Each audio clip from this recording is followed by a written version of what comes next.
ನಿಮ್ಮ news room ಪ್ರತಿದಿನ ರಾತ್ರಿ 9 ಗಂಟೆಗೆ.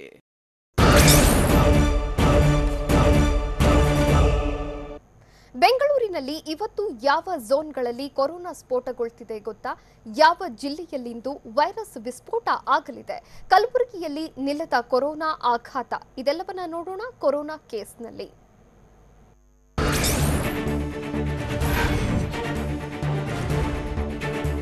ಬೆಂಗಳೂರಿನಲ್ಲಿ ಕೊರೋನಾ ವೈರಸ್ ಅಬ್ಬರಿಸುತ್ತಲೇ ಇದ್ದು ಸೋಂಕಿನಿಂದಾಗಿ ಇವತ್ತು ಸಹ 2576 ಜನರಿಗೆ ವೈರಸ್ ಅಟ್ಯಾಕ್ ಆಗಿರುವ ಸಾಧ್ಯತೆ ಇದೆ. ಪೂರ್ವ ವಲಯದಲ್ಲಿ 381, ಪಶ್ಚಿಮ ವಲಯದಲ್ಲಿ 624 ಕೇಸ್, ದಕ್ಷಿಣ ವಲಯದಲ್ಲಿ 336, ಮಹದೇವಪುರ ವಲಯದಲ್ಲಿ 145, ಬೊಮ್ಮನಹಳ್ಳಿ ವಲಯದಲ್ಲಿ 337, ಆರ್ಆರ್ ನಗರದಲ್ಲಿ 207 ಕೇಸ್ ಬರುವ ಸಾಧ್ಯತೆ ಇದೆ. ಬೆಂಗಳೂರು ಹೊರವಲಯದಲ್ಲಿ 80 ಜನರಿಗೆ ಪ್ರಕರಣ ಪತ್ತೆಯಾದರೆ ವಿಳಾಸ ಪತ್ತೆಯಾಗದ 28 ಜನರಿಗೆ ವೈರಸ್ ಹೊಕ್ಕಿದೆ.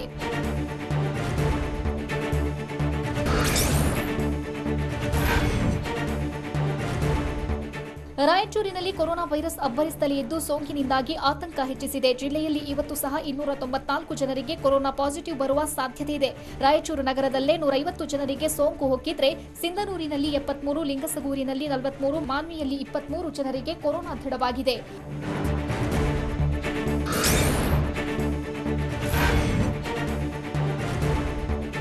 ಹಾವೇರಿ ಜಿಲ್ಲೆಗೆ ಕೊರೋನಾ ವೈರಿಯಾಗ್ತಿದ್ದು ಜನತೆ ವರಿಪಡುವಂತಾಗಿದೆ. ಜಿಲ್ಲೆಯಲ್ಲಿ ಇವತ್ತು ಸಹ ಸುಮಾರು 101 ಜನರಿಗೆ ಕೊರೋನಾ ಸೋಂಕು ಕಾಣಿಸಿಕೊಳ್ಳುವ ಸಾಧ್ಯತೆ ಇದೆ. ಹಾವೇರಿ ತಾಲೂಕು ಹಿರೇಕೆರೂರು, ಸವಣೂರು, ರಾಣೆಬೆನ್ನೂರಿನಲ್ಲಿ ಸೋಂಕು ಹೆಚ್ಚಳವಾಗಿದೆ. ಜಿಲ್ಲೆಯಲ್ಲಿ ಈಗಾಗಲೇ ಸೋಂಕಿತರ ಸಂಖ್ಯೆ 1669ಕ್ಕೆ ತಲುಪಿದೆ.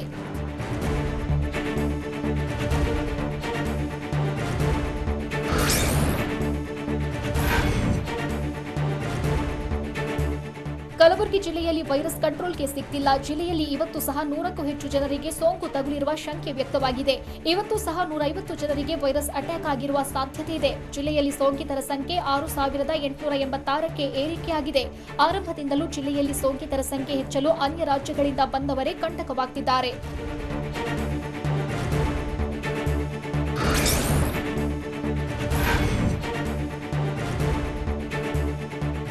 ಗದಗ ಜಿಲ್ಲೆಯಲ್ಲಿ ಕೊರೋನಾ ಸೋಂಕಿನ ಅಬ್ಬರ ಹೆಚ್ಚಾಗ್ತಿದ್ದು ಇವತ್ತು ಸಹ ಸೋಂಕಿತರ ಸಂಖ್ಯೆ ಅರ್ಧಶತಕ ಬಾರಿಸುವ ಸಾಧ್ಯತೆ ಇದೆ. 70ಕ್ಕೂ ಹೆಚ್ಚು ಜನರಿಗೆ ಸೋಂಕು ಹೊಕ್ಕಿರುವ ಸಾಧ್ಯತೆ ಇದ್ದು ಗದಗ, ಬೆಟಗೇರಿ, ಅವಳಿ ನಗರದಲ್ಲೇ ಸೋಂಕಿತರ ಸಂಖ್ಯೆ ಹೆಚ್ಚುತ್ತಿದೆ. ಈಗಾಗಲೇ ಜಿಲ್ಲೆಯಲ್ಲಿ 2071 ಜನರಿಗೆ ಸೋಂಕು ಹೊಕ್ಕಿದ್ದು ಆತಂಕ ಹೆಚ್ಚಿಸಿದೆ.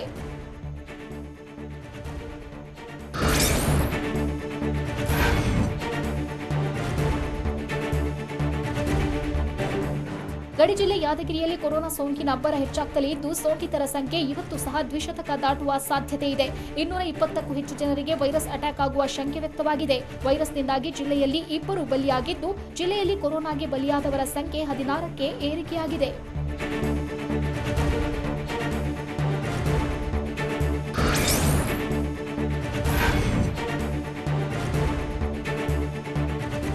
ಬಾಗಲಕೋಟೆ ಜಿಲ್ಲೆಯಲ್ಲಿ ಹೆಮ್ಮಾರಿ ವೈರಸ್ನ ನಾಗಾಲೋಟ ಮುಂದುವರೆದಿದ್ದು ಸೋಂಕಿನಿಂದಾಗಿ ಇಡೀ ಜಿಲ್ಲೆಯೇ ಆತಂಕದಿಂದ ದಿನದೂಡುವಂತಾಗಿದೆ.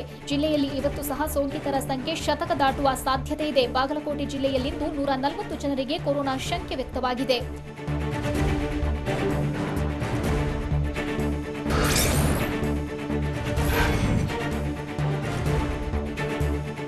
ಶಿವಮೊಗ್ಗ ಜಿಲ್ಲೆಯಲ್ಲಿಂದು 121 ಜನರಿಗೆ ಕೊರೋನಾ ಸೋಂಕು ತಗುಲಿರುವ ಶಂಕೆ ವ್ಯಕ್ತವಾಗಿದೆ. ಶಿವಮೊಗ್ಗದಲ್ಲಿ 78 ಕೇಸ್, ಭದ್ರಾವತಿಯಲ್ಲಿ 10 ಪ್ರಕರಣ ಪತ್ತೆಯಾಗಿರೋ ಸಾಧ್ಯತೆ ಇದೆ. ಇನ್ನು ಶಿಕಾರಿಪುರದಲ್ಲಿ 17, ಸೊರಬದಲ್ಲಿ 5, ಹೊಸನಗರದಲ್ಲಿ 3 ಕೊರೋನಾ ಸೋಂಕು ತಗುಲಿರೋ ಶಂಕೆ ಇದೆ. ಬೇರೆ ಜಿಲ್ಲೆಯಿಂದ ಶಿವಮೊಗ್ಗಕ್ಕೆ ಬಂದವರಲ್ಲೂ ಪತ್ತೆಯಾಗಿದೆ ಎನ್ನಲಾಗಿದೆ.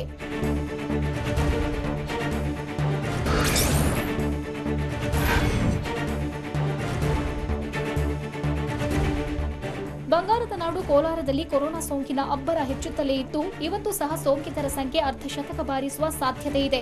ಜಿಲ್ಲೆಯಲ್ಲಿಂದು 60ಕ್ಕೂ ಹೆಚ್ಚು ಜನರಿಗೆ ಸೋಂಕು ತಗುಲಿರುವ ಶಂಕೆ ವ್ಯಕ್ತವಾಗಿದೆ. ಪಟ್ಟಣಗಳಿಂದ ತಾಲೂಕು ಮಟ್ಟ ಹಾಗೂ ಹಳ್ಳಿಗಳಿಗೂ ಸೋಂಕು ಹಬ್ಬಿರೋದು ಆತಂಕಕ್ಕೆ ಕಾರಣವಾಗಿದೆ.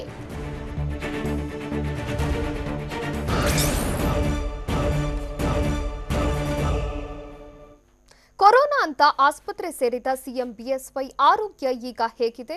ಕೊರೋನಾಗೆ ಹೆದರಿ ಕೆಲಸಕ್ಕೆ ಬಾರದ ಸಿಬ್ಬಂದಿಗೆ ಶಾಕ್ ಕೊಟ್ಟ ಡಿಸಿಎಂ ಅಶ್ವಥ್ ನಾರಾಯಣ್.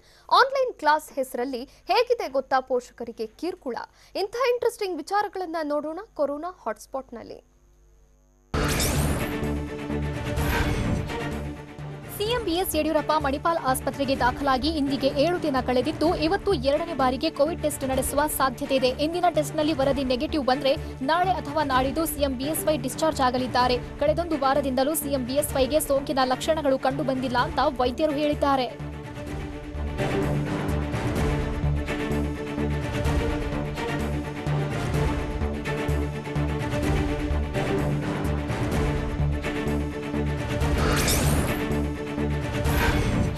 ಕೊರೋನಾ ಸೋಂಕಿನ ಭೀತಿಯಿಂದ ಆಸ್ಪತ್ರೆಗೆ ದಾಖಲಾಗಿರುವ ಮಾಜಿ ಸಿಎಂ ಸಿದ್ದರಾಮಯ್ಯಗೆ ಜ್ವರ ಮತ್ತು ಯೂರಿನ್ ಇನ್ಫೆಕ್ಷನ್ ಕಡಿಮೆಯಾಗಿದೆ. ಸದ್ಯ ಮಣಿಪಾಲ್ ಆಸ್ಪತ್ರೆಯಲ್ಲಿ ಚಿಕಿತ್ಸೆ ಪಡೆಯುತ್ತಿದ್ದು ನಾಳೆ ಸಿದ್ದರಾಮಯ್ಯಗೆ ಕೊರೋನಾ ಟೆಸ್ಟ್ ಮಾಡಲು ನಿರ್ಧರಿಸಲಾಗಿದೆ. ವರದಿ ನೆಗೆಟಿವ್ ಬಂದ್ರೆ ನಾಡಿದ್ದು ಆಸ್ಪತ್ರೆಯಿಂದ ಡಿಸ್ಚಾರ್ಜ್ ಮಾಡುವ ಸಾಧ್ಯತೆ ಇದೆ.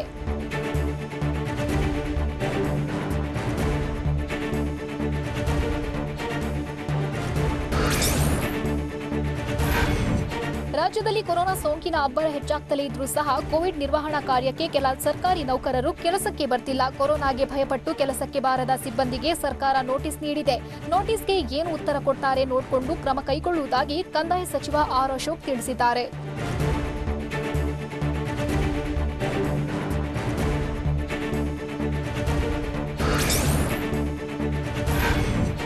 ಕೊರೋನಾ ಭೀತಿಯಿಂದಾಗಿ ಶಾಲಾ ಕಾಲೇಜುಗಳನ್ನು ತೆರೆಯಲು ಸರ್ಕಾರ ಅನುಮತಿ ನೀಡಿಲ್ಲ. ಹೀಗಾಗಿ ಖಾಸಗಿ ಶಾಲೆಗಳು ಆನ್ಲೈನ್ ಕ್ಲಾಸ್ ಮಾಡ್ತಿದ್ದು ಫೀಸ್ ಕಟ್ಟದ ಮಕ್ಕಳಿಗೆ ಆನ್ಲೈನ್ ಕ್ಲಾಸ್ ನೀಡ್ತಿಲ್ಲ.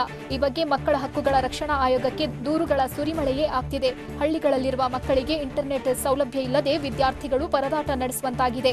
ಈ ಬಗ್ಗೆ ಗಮನ ಹರಿಸುವಂತೆ ಸರ್ಕಾರಕ್ಕೆ ಆಯೋಗ ಪತ್ರ ಬರೆದಿದೆ. ಕೊರೋನಾ ಬಂದ್ಮೇಲೆ ಖಾಸಗಿ ಆಸ್ಪತ್ರೆಗಳು ಸುಲಿಗೆಗೆ ಇಳಿದಿವೆ. ದುಡ್ಡು ಕೊಟ್ರೆ ಮಾತ್ರ ವಾರ್ಡ್ ಬಾಯ್ಗಳು ಕೆಲಸ ಮಾಡ್ತಾರೆ, ಇಲ್ಲ ಅಂದ್ರೆ ಮಾಡಲ್ಲ ಅಂತಿದ್ದಾರೆ. ಕೊರೋನಾದಿಂದ ಸತ್ತವರ ಮೃತದೇಹ ಶಿಫ್ಟ್ ಮಾಡಲು ಸಾವಿರ ಹಣ ಪೀಕ್ತಿದ್ದಾರೆ. ನಾನ್ ಕೋವಿಡ್ ಅಂದ್ರೂ ದುಡ್ಡು ಕೊಡ್ಬೇಕು ಅಂತ ಪಟ್ಟು ಹಿಡಿದಿದ್ದು ಮೃತರ ಕುಟುಂಬಸ್ಥರಿಗೆ ಟೆನ್ಷನ್ ತಂದೊಡ್ಡಿದೆ.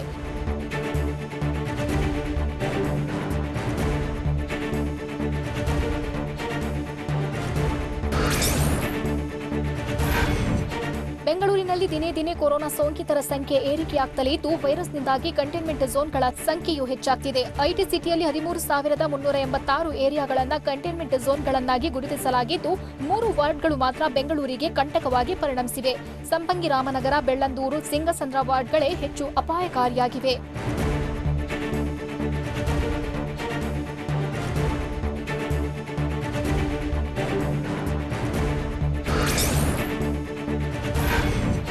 ಕೊರೋನಾದಿಂದ ಇಡೀ ಬೆಂಗಳೂರೇ ಕಂಗೆಟ್ಟು ಹೋಗಿದ್ರು ಬಿಬಿಎಂಪಿಯಲ್ಲಿ ಮಾತ್ರ ಶೀತಲ ಸಮರ ಉಂಟಾಗಿದೆ. ಕೆಎಎಸ್, ನಾನ್ ಕೆಎಎಸ್ ಅಧಿಕಾರಿಗಳ ಯುದ್ಧಕ್ಕೆ ವೇದಿಕೆಯಾಗಿದೆ. ಕೆಲವರು ಮಾತ್ರ ಇಲಾಖೆಗೆ ವಾಪಸ್ ಕಳಿಸುವಂತೆ ಪಟ್ಟು ಹಿಡಿದಿದ್ದಾರೆ. ಬಿಬಿಎಂಪಿ ಅಧಿಕಾರಿ ನೌಕರರ ಕ್ಷೇಮಾಭಿವೃದ್ಧಿ ಸಂಘ ಬಿಬಿಎಂಪಿ ಆಯುಕ್ತ ಎನ್ ಮಂಜುನಾಥ್ ಪ್ರಸಾದ್ಗೆ ಮನವಿ ಮಾಡಿದ್ದಾರೆ.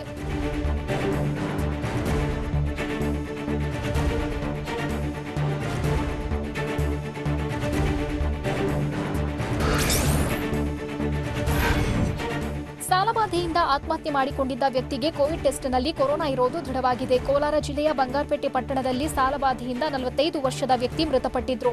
ಆದರೆ ಕೋವಿಡ್ ಟೆಸ್ಟ್ನಲ್ಲಿ ಪಾಸಿಟಿವ್ ಬಂದಿದ್ದಕ್ಕೆ ಕುಟುಂಬಸ್ಥರು ಆಕ್ರೋಶ ಹೊರಹಾಕಿದ್ದು ತಪ್ಪು ವರದಿ ಅಂತ ಕಿಡಿಕಾರಿದ್ದಾರೆ.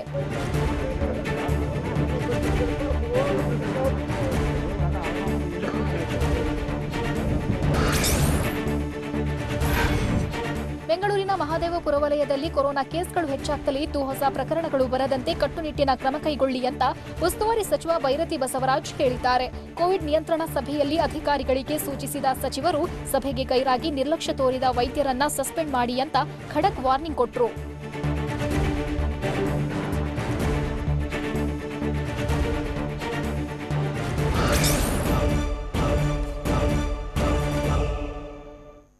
ಸೋಂಕಿತರನ್ನ ಆಸ್ಪತ್ರೆಗೆ ಸೇರಿಸಿಕೊಳ್ಳದೆ ಉದ್ದಟತನ ತೋರಿದ ಆಸ್ಪತ್ರೆಗಳಿಗೆ ಕಾದಿದೆ ಗಂಡಾಂತರ. ಬೆಂಗಳೂರಲ್ಲಿ ಆಂಬ್ಯುಲೆನ್ಸ್ ಚಾಲಕರು ಪಡ್ತಿರೋ ಪಾಡುಗಳೇನು? ಬಿಬಿಎಂಪಿ ಅಧಿಕಾರಿಗಳನ್ನ ರೌಡಿಗಳು ಅಂತ ಕರೆದಿದ್ದು ಯಾರು? ಇದೆಲ್ಲವನ್ನ ನೋಡೋಣ ಬೆಂಗಳೂರು ನ್ಯೂಸ್ ಎಕ್ಸ್‌ಪ್ರೆಸ್‌ನಲ್ಲಿ. ಕೊರೋನಾ ಸೋಂಕು ಕಾಣಿಸಿಕೊಂಡ ಬೆನ್ನಲ್ಲೇ ಕೆಲ ಖಾಸಗಿ ಆಸ್ಪತ್ರೆಗಳು ಸೋಂಕಿತರಿಗೆ ಬೆಡ್ ನೀಡಲು ಹಿಂದೇಟು ಹಾಕ್ತಿವೆ. ಸರ್ಕಾರ ಎಷ್ಟೇ ಎಚ್ಚರಿಕೆ ಕೊಟ್ಟರೂ ಸಹ ದರ್ಪ ನಿಲ್ಲಿಸಿಲ್ಲ. ಹೀಗಾಗಿ ತಪ್ಪಿತಸ್ಥ ಆಸ್ಪತ್ರೆಗಳ ವಿರುದ್ಧ ಕ್ರಮ ಕೈಗೊಳ್ಳುವುದಾಗಿ ವೈದ್ಯಕೀಯ ಶಿಕ್ಷಣ ಸಚಿವ ಡಾಕ್ಟರ್ ಕೆ ಸುಧಾಕರ್ ಹೇಳಿದ್ರು. ಇಂಥ ಟೈಮಲ್ಲಿ ಯಾರು ಮಾನವೀಯತೆ ಮರೆಯುವ ಕೆಲಸ ಮಾಡಬಾರದು ಅಂತ ಹೇಳಿದ್ರು. ಕೊರೋನಾ ಸೋಂಕಿತರಿಗೆ ಆಸ್ಪತ್ರೆಯಲ್ಲಿ ಸರಿಯಾಗಿ ಚಿಕಿತ್ಸೆ ನೀಡ್ತಿಲ್ಲ ಅನ್ನೋ ಆರೋಪ ಎದುರಾಗಿದೆ. ಹೀಗಾಗಿ ಬೆಂಗಳೂರಿನ ರಾಜಾಜಿನಗರದ ಇಎಸ್ಐ ಆಸ್ಪತ್ರೆಗೆ ಭೇಟಿ ನೀಡಿದ ಸಚಿವ doctor K Sudhakar corona positive ಇರುವ ಸೋಂಕಿತರ ಜೊತೆಗೆ ವಿಡಿಯೋ ಕಾಲ್ ಮೂಲಕ ಮಾತುಕತೆ ನಡೆಸಿದ್ರು. ಈ ವೇಳೆ ಮಾತನಾಡಿದ ಸುಧಾಕರ್ ರಾಜ್ಯದಲ್ಲಿ ಕೊರೋನಾ ಸೋಂಕಿತರು ಹೆಚ್ಚಾಗಿ ಗುಣಮುಖರಾಗ್ತಿದ್ದಾರೆ ಅಂತ ಹೇಳಿದ್ರು.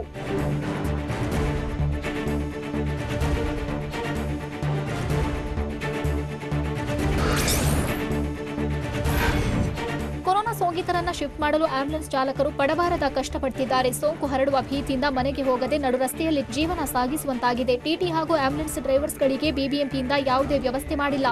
ರಾತ್ರಿ ವೇಳೆ ರಸ್ತೆ ಮೇಲೆ ಮಲಗ್ತಿದ್ದು ಬಿಬಿಎಂಪಿಗೆ ಬೆಡ್ಶೀಟ್ ಚಾಪೆ ವ್ಯವಸ್ಥೆ ಮಾಡಿ ಅಂತ ಕೇಳಿದ್ರು ಇದುವರೆಗೂ ಕ್ಯಾರೆ ಅಂತಿಲ್ಲ.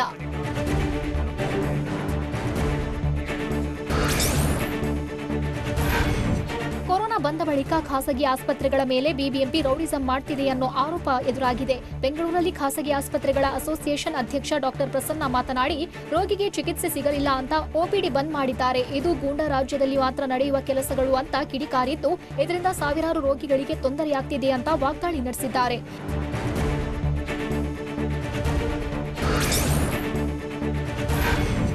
ಕೊರೋನಾ ಸೋಂಕು ಬಂದಾಗಿನಿಂದ ಬೆಂಗಳೂರಿನಲ್ಲಿ ಸಾರಿಗೆ ಸೇವೆಗೆ ಸಂಕಷ್ಟ ಎದುರಾಗಿದೆ. ಸಾರ್ವಜನಿಕರು ಬಸ್ಗಳಲ್ಲಿ ಓಡಾಡುವುದನ್ನು ಕಡಿಮೆ ಮಾಡಿದ್ದಾರೆ. ಹೀಗಾಗಿ ಸೈಕಲ್ನಲ್ಲಿ ಓಡಾಡೋರು ಹೆಚ್ಚಾಗಿದ್ದು, ಅವರನ್ನ ಸೆಳೆಯುವ ಸಲುವಾಗಿ ಬಿಎಂಟಿಸಿ ಬಸ್ಗಳಲ್ಲಿ ಸೈಕಲ್ ಲಾಕ್ಗಳನ್ನು ಅಳವಡಿಸಲು ಬಿಎಂಟಿಸಿ ನಿರ್ಧರಿಸಿದೆ. ಮೊದಲ ಹಂತದಲ್ಲಿ 100 ಬಸ್ಗಳ ಲಾಕ್ ಅಳವಡಿಸಲು ಬಿಎಂಟಿಸಿ ಮುಂದಾಗಿದೆ.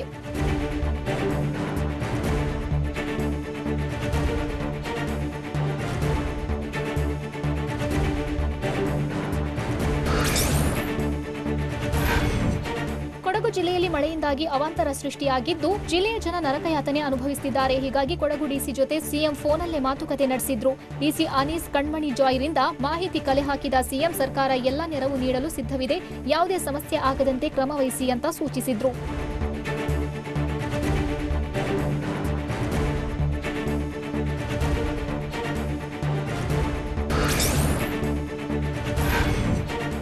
ರಾಜ್ಯದಲ್ಲಿ ಕೊರೋನಾದ ಬಳಿಕ ಪ್ರವಾಹ ಭೀತಿಯೂ ಶುರುವಾಗಿದೆ. ವಿವಿಧ ಜಿಲ್ಲೆಗಳಲ್ಲಿ ವರುಣನ ಆರ್ಭಟದಿಂದಾಗಿ ಮನೆ ಮತ್ತು ಬೆಳೆಗಳಿಗೂ ಹಾನಿಯಾಗಿದೆ. ಹೀಗಾಗಿ 75% ಮನೆ ಹಾನಿಗೆ 5 ಲಕ್ಷ ರೂಪಾಯಿ ಪರಿಹಾರ ನಿಗದಿಯಾದರೆ, ಹೊಸದಾಗಿ ಮನೆ ನಿರ್ಮಿಸಲು 5 ಲಕ್ಷ ರೂಪಾಯಿ ಪರಿಹಾರ ಸಿಗಲಿದೆ. ಸಂಪೂರ್ಣ ಮನೆ ದುರಸ್ತಿ ಮಾಡಲು 3 ಲಕ್ಷ ರೂಪಾಯಿ ಪರಿಹಾರ ನಿಗದಿ ಮಾಡಲಾಗಿದೆ.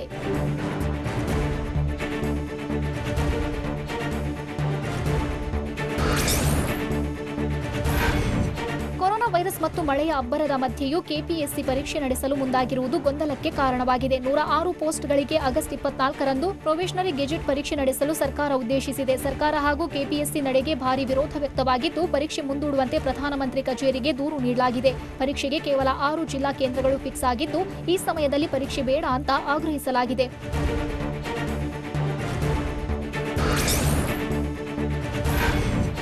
ರಾಜ್ಯ ರಾಜಧಾನಿಯಲ್ಲಿ ಕೊರೋನಾ ಅಬ್ಬರಿಸುತ್ತಿದ್ರೂ ಸಹ ರೌಡಿಗಳು ಮಾತ್ರ ತಮ್ಮ ಕಸುಬು ಬಿಟ್ಟಿಲ್ಲ. ಅಕ್ರಮ ಬಡ್ಡಿ ಇಸ್ಪೀಟ್ ದಂಧೆಯಲ್ಲಿ ತೊಡಗಿದ್ದವರಿಗೆ ಖಾಕಿ ಬಿಸಿ ಮುಟ್ಟಿಸಿದೆ. ಬೆಂಗಳೂರು ಗ್ರಾಮಾಂತರ ಎಸ್ಪಿ ರವಿ ಡಿ ಚನ್ನಣ್ಣನವರ್ ನೆಲಮಂಗಲ ಉಪವಿಭಾಗದ ಎಸ್ಪಿ ಸೇರಿ ರೌಡಿ ಪರೇಡ್ ನಡೆಸಿದ್ರು. ಸಕ್ರಿಯ ರೌಡಿ ಶೀಟರ್ಗಳಿಗೆ ಗೂಂಡಾ ಆಕ್ಟ್ ನಡಿ ಕೇಸ್ ದಾಖಲಿಸಿದ್ದಲ್ಲದೆ ಸುಳ್ಳು ಮಾಹಿತಿ ನೀಡಿದವರಿಗೆ ವಾರ್ನ್ ಮಾಡಿದ್ರು.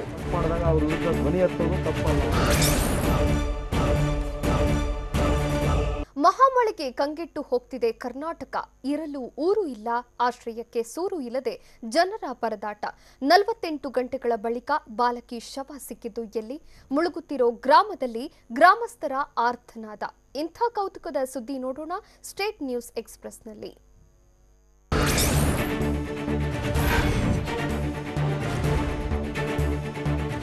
ಕೊಡಗಿನಲ್ಲಿ ಮುನಿದಿರುವ ವರುಣನ ಅಬ್ಬರದಿಂದಾಗಿ ಎಡೆಬಿಡದೆ ಮಳೆ ಸುರಿಯುತ್ತಲೇ ಇದೆ. ವಿರಾಜಪೇಟೆಯ ರಸ್ತೆಯಲ್ಲಿ ಮಳೆಯಿಂದ ಗುಡ್ಡ ಕುಸಿದಿದೆ. ಗುಡ್ಡ ಕುಸಿದಿದ್ದು ರಸ್ತೆ ಸಂಪೂರ್ಣ ಬಂದ್ ಆಗಿದೆ. ಪದೇ ಪದೇ ಗುಡ್ಡ ಕುಸಿಯುತ್ತಿರುವುದರಿಂದ ಜನರಲ್ಲಿ ಆತಂಕ ಶುರುವಾಗಿದೆ. ಮತ್ತೊಮ್ಮೆ ಗುಡ್ಡ ಕುಸಿದ್ರೆ ಕೆಳಭಾಗದಲ್ಲಿರುವ ಮನೆಗಳು ಧ್ವಂಸವಾಗಲಿದ್ದು, ನಮ್ಮ ಮನೆಗಳನ್ನ ಉಳಿಸಿಕೊಡಿ ಅಂತ ಸ್ಥಳೀಯರು ಜಿಲ್ಲಾಡಳಿತಕ್ಕೆ ಮನವಿ ಮಾಡಿದ್ದಾರೆ.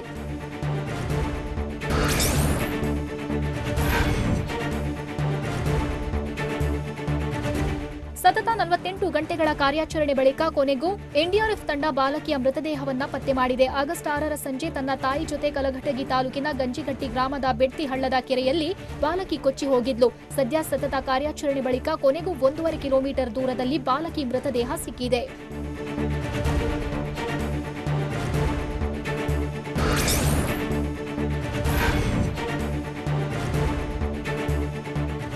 ಮೈಸೂರು ಜಿಲ್ಲೆಯ ಟಿ ನರಸೀಪುರ ತಾಲೂಕಿನಲ್ಲಿ ಪ್ರವಾಹ ಭೀತಿ ಶುರುವಾಗಿದ್ದು ಕೆಆರ್ಎಸ್ ಕಬಿನಿಯಿಂದ 1.30 ಲಕ್ಷ ಕ್ಯೂಸೆಕ್ ನೀರು ರಿಲೀಸ್ ಮಾಡಲಾಗಿದೆ. ಕಾವೇರಿ ಮತ್ತು ಕಪಿಲಾ ನದಿಗಳು ಉಕ್ಕಿ ಹರಿಯುತ್ತಿದ್ದು ಗುಂಜ ನರಸಿಂಹಸ್ವಾಮಿ ದೇವಾಲಯದ ಮೆಟ್ಟಿಲು ಮುಳುಗಡೆಯಾಗಿವೆ. ಅಧಿಕಾರಿಗಳು ದೇಗುಲದ ಮುಖ್ಯದ್ವಾರ ಬಂದ್ ಮಾಡಿದ್ದಾರೆ.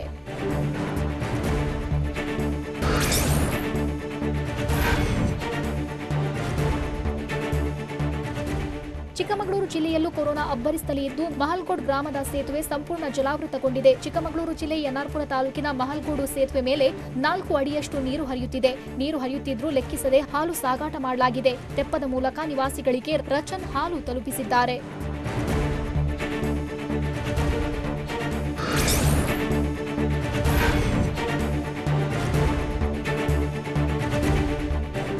ಚಿಕ್ಕೋಡಿ ಜಿಲ್ಲೆಯಲ್ಲೂ ವೈರಸ್ ಅಬ್ಬರ ಹೆಚ್ಚಾಗಿದ್ದು ಪ್ರವಾಹ ಪೀಡಿತ ಪ್ರದೇಶಗಳಿಗೆ ಉಸ್ತುವಾರಿ ಸಚಿವ ರಮೇಶ್ ಜಾರಕಿಹೊಳಿ ಭೇಟಿ ನೀಡಿದ್ದಾರೆ. ಚಿಕ್ಕೋಡಿ ತಾಲೂಕಿನ ಮಾಂಜರಿ ಮತ್ತು ಯಡೂರು ಗ್ರಾಮಕ್ಕೆ ಭೇಟಿ ನೀಡಿದ್ದು ಮಾಂಜರಿ ಸೇತುವೆ ಮೇಲಿಂದ ಕೃಷ್ಣಾ ನದಿ ಪ್ರವಾಹ ಅವಲೋಕಿಸಿದ್ರು. ಸಚಿವರಿಗೆ ಶಾಸಕ ಗಣೇಶ್ ಹುಕ್ಕೇರಿ ಸಾಥ್ ಕೊಟ್ರು.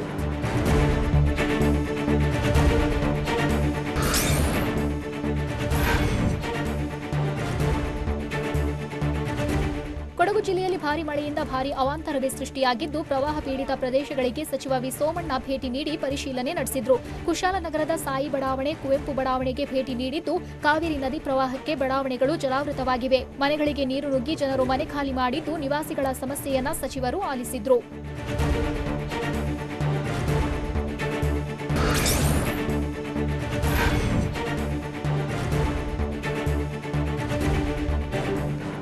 ಮೈಸೂರು ಮತ್ತು ಮಂಡ್ಯ ಭಾಗದಲ್ಲೂ ಮಳೆಯ ಅಬ್ಬರ ಹೆಚ್ಚಾಗಿದ್ದು ಕೆಆರ್ಎಸ್ ಹಾಗೂ ಕಬಿನಿಯಿಂದ 1.30 ಲಕ್ಷ ಕ್ಯೂಸೆಕ್ ನೀರು ರಿಲೀಸ್ ಮಾಡಲಾಗಿದೆ. ಹೀಗಾಗಿ ಟಿ ನರಸೀಪುರ ಭಾಗದಲ್ಲಿ ಹೆಚ್ಚಿನ ಆತಂಕ ಸೃಷ್ಟಿಯಾಗಿದೆ. ಒಳಹರಿವು ಹೆಚ್ಚಾಗ್ತಿರೋದ್ರಿಂದ ಮತ್ತಷ್ಟು ನೀರನ್ನು ಬಿಡುವ ಸಾಧ್ಯತೆ ಇದ್ದು ನದಿ ಪಾತ್ರದ ಜನರಲ್ಲಿ ಟೆನ್ಷನ್ ಹೆಚ್ಚಾಗಿದೆ.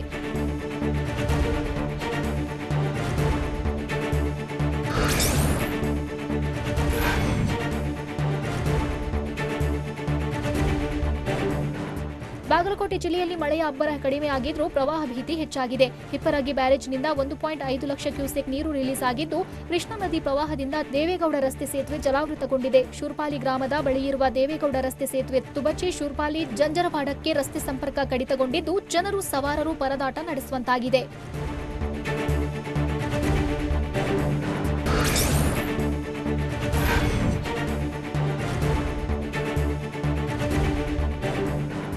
ಕುಂದಾನಗರಿ ಬೆಳಗಾವಿಯಲ್ಲೂ ಮಳೆ ಅಬ್ಬರಿಸುತ್ತಲೇ ಇದ್ದು ತುರಮುರಿ ಗ್ರಾಮದಲ್ಲಿ ಮನೆಗಳು ಜಲಾವೃತಗೊಂಡಿವೆ. ಬೆಳಗಾವಿ ತಾಲೂಕಿನ ಗ್ರಾಮದಲ್ಲಿ ನೀರು ತುಂಬಿಕೊಂಡಿದ್ದು ಮನೆಯಿಂದ ಹೊರಬರಲಾಗದೆ ಗ್ರಾಮಸ್ಥರು ಪರದಾಟ ನಡೆಸಿದ್ದಾರೆ. ಮನೆಗಳು ಕುಸಿಯುವ ಭೀತಿಯಲ್ಲಿದ್ದು ಜೀವ ಕೈಯಲ್ಲಿ ಹಿಡಿದು ಜನರು ಕಾಲ ಕಳೆಯುತ್ತಿದ್ದಾರೆ.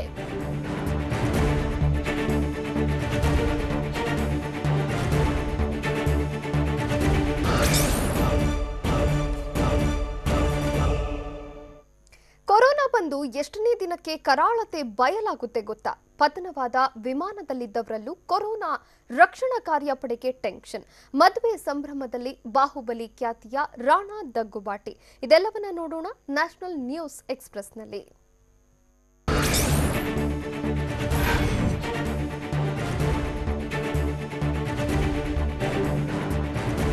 ಕೊರೋನಾ ವೈರಸ್ ಭಾರತದ ಪಾಲಿಗೆ ಶಾಪವಾಗಿ ಪರಿಣಮಿಸಿದೆ. ದೇಶದಲ್ಲಿ ಸೋಂಕಿತರ ಸಂಖ್ಯೆಗೆ ಲಗಾಮು ಹಾಕೋಕೆ ಆಗ್ತಿಲ್ಲ. ದೇಶದಲ್ಲಿ ಈವರೆಗೂ ಸೋಂಕಿತರ ಸಂಖ್ಯೆ 20,86,864 ಜನರಿಗೆ ವೈರಸ್ ಅಟ್ಯಾಕ್ ಆಗಿದ್ದು 42,000 ಜನರು ಪ್ರಾಣ ಕಳೆದುಕೊಂಡಿದ್ದಾರೆ. 1,000ಕ್ಕೂ ಹೆಚ್ಚು ಜನರ ಸ್ಥಿತಿ ಚಿಂತಾಜನಕವಾಗಿದೆ.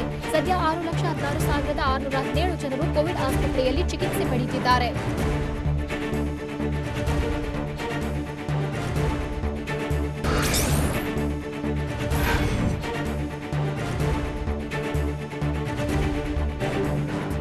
ಕೊರೋನಾ ಸೋಂಕು ಕಾಣಿಸಿಕೊಂಡವರಿಗೆ ರೋಗದ ಲಕ್ಷಣಗಳು ತೀವ್ರವಾಗುವುದು ಸೋಂಕು ಕಾಣಿಸಿಕೊಂಡ 8ನೇ ದಿನಕ್ಕೆ ಅನ್ನೋದು ಬಯಲಾಗಿದೆ. ಬೀಜಿಂಗ್ನಲ್ಲಿ ನಡೆದ ಸಂಶೋಧನೆ ಪ್ರಕಾರ ಸೋಂಕು ಕಾಣಿಸಿಕೊಂಡ ವ್ಯಕ್ತಿಗೆ ವೈರಸ್ ಬಾಧಿಸಲು ಶುರುವಾಗುವುದೇ 8ನೇ ದಿನಕ್ಕೆ. ಆರಂಭದ 5 ದಿನಗಳಲ್ಲಿ ಸೋಂಕಿನ ತೀವ್ರತೆ ಅಷ್ಟಾಗಿ ಕಾಣುವುದಿಲ್ಲ ಅಂತ ವರದಿಯೊಂದು ಹೇಳಿದೆ.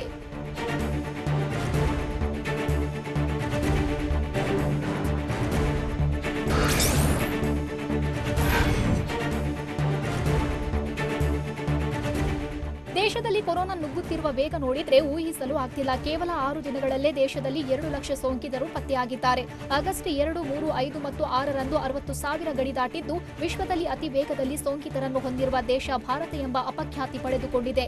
ಅಮೆರಿಕ ಮತ್ತು ಬ್ರೆಜಿಲ್ಗೆ ಹೋಲಿಸಿದ್ರೆ ಭಾರತದಲ್ಲಿ ಸೋಂಕಿನ ಪ್ರಮಾಣ 3.1% ಅಧಿಕವಾಗಿದೆ.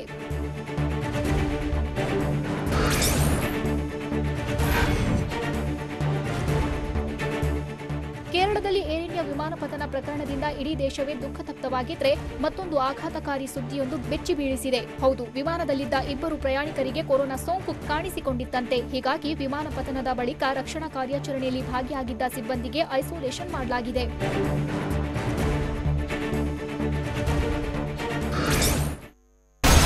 ಇನ್ಸೈಡ್ ಸುದ್ದಿ ಸೋಮವಾರದಿಂದ ಶನಿವಾರ ಸಂಜೆ 7 ಗಂಟೆಗೆ TV9 ನಲ್ಲಿ ಮಾತ್ರ.